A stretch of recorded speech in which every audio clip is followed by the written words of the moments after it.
आखिरकार 17 दिन के इंतजार की घड़ियां खत्म हो गई हैं। टनल में फंसे 41 मजदूरों को राहत की सांस मिल गई है। सभी मजदूरों को टनल से बाहर निकालने की पूरी जुगत सफल हो चली है। इन मजदूरों को टनल से बाहर निकालने के लिए एम्बुलेंसों को टनल के भीतर भेजा गया है। शाम के करीब 5 बजे तक बचावकर्ता टनल के भीतर फंसे श्रमिकों में से एक श्रमिक तक पहुंच चुके हैं।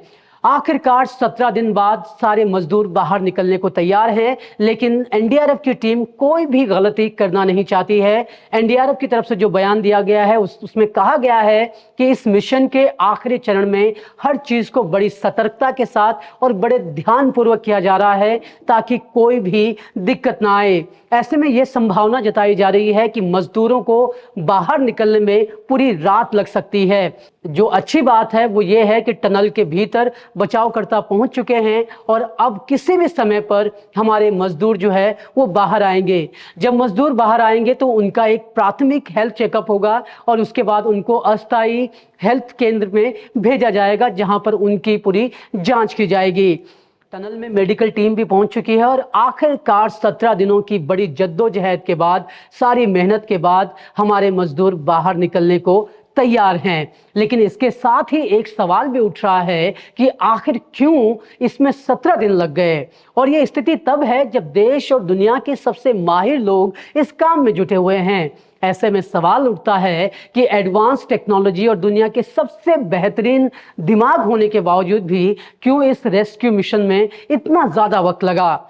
जब इंसान पहाड़ों के पेट चीर कर उनमें इतनी बड़ी सुरंगें बना सकता है, तब क्यों उसे सुरंग से अपने लोगों को बचाने में इतनी ज्यादा मशक्कत करनी पड़ी। इस सवाल का जवाब खुद इस रेस्क्यू मिशन में लगे Australian underground expert Arnold Dix देते हैं। अब इसकी क्या वजह रही, आखिर क्यों 17 दिन इस रेस्क्यू मिशन में लग गए, किस तरह की दिक्कतें आई और कैसे एक बार फिर इस हादसे ने बता दिया है कि प्रकृति के साथ खिलवाड़ करना इंसान को बहुत भारी पड़ सकता है। इस हादसे की सारी वजहों की पड़ताल और हिमालय पर इसके असर को लेकर के सारी डिटेल बता रही हैं मेरी साथी कल्पना।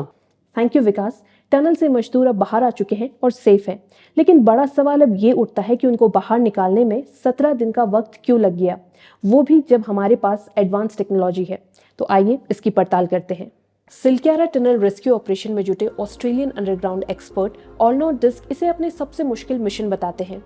बीबीसी से बात करते हुए वो कहते हैं कि ये सबसे मुश्किल मिशन तकनीकी वजहों से नहीं, बल्कि यहाँ पर दाव में काफी कुछ लगा है। वो इस बात को समझाते हुए कहते हैं कि ऊपर से देखा जाए तो ये मिशन काफी आसान नजर आता है। आपको ऊपर से टनल डिग करना है और उस पर एक पाइप अंदर डालना है, लेकिन जहाँ पर यह हादसा हुआ है वहाँ पर काम करना इतना आसान नहीं है।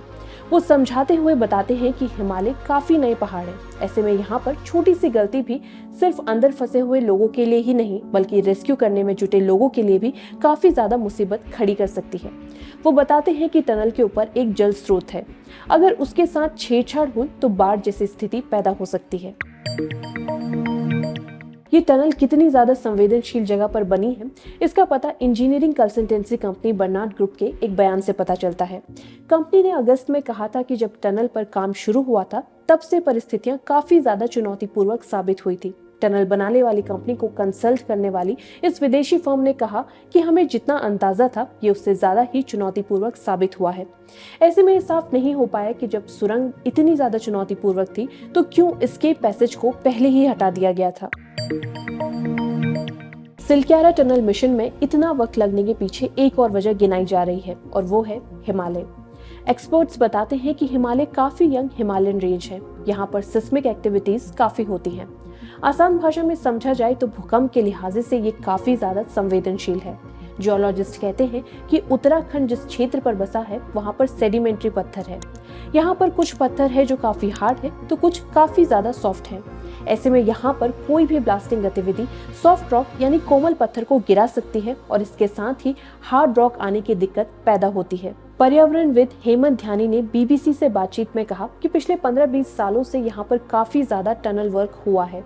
वो कहते हैं कि ये पहाड़ इतने हैवी वर्क के लिए नहीं बने हैं। वो कहते हैं, मुझे लगता है कि इस टनल को बनाने के लिए पर्यावरण से जुड़े नियमों का उल्लंघन किया गया है। बता दें कि सिलक्यारा टनल 4 धाम ऑल वेदर रोड प्रोजेक्ट का हिस्सा है, लेकिन फिर सवाल उठता है कि क्या हिमालय में टनल वर्क पूरी तरह बंद कर देना चाहिए? जवाब है नहीं। Underground construction expert Manoj Katnayak Indian Express से बातचीत में कहते हैं कि सुरंग बनाने की तकनीक आज की नहीं है, ये सदियों से इंसान बना रहा है।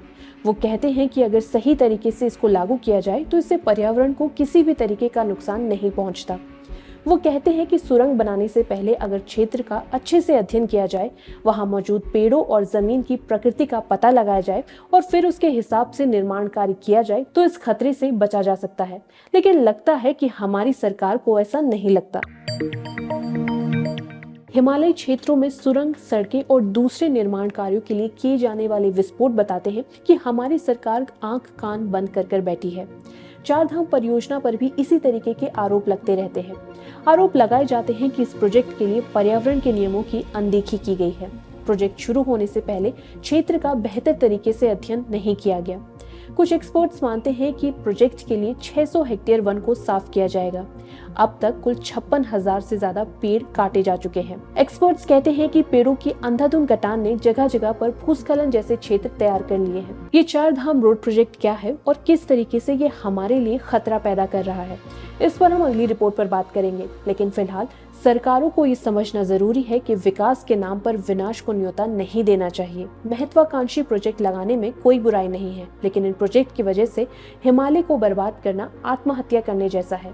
अगर आपको यकीन नहीं होता तो देखिए हमारी रिपोर्ट, जिसमें गडकरी साहब कहते हैं कि चार धाम रोड 200 साल से पहले नहीं टूटेगी और महज 2 साल में ही ये रोड धराशायी हो गई।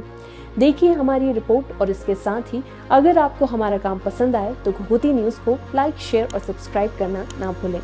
हमारी कोशिश है आप तक उन मुद्दों को पहुंचाना जो आपसे जुड़े हैं। अगर आप भी इन मुद्दों पर बात करना चाहते हैं तो घुघुती न्यूज़ से जरूर जुड़ें। धन्यवाद।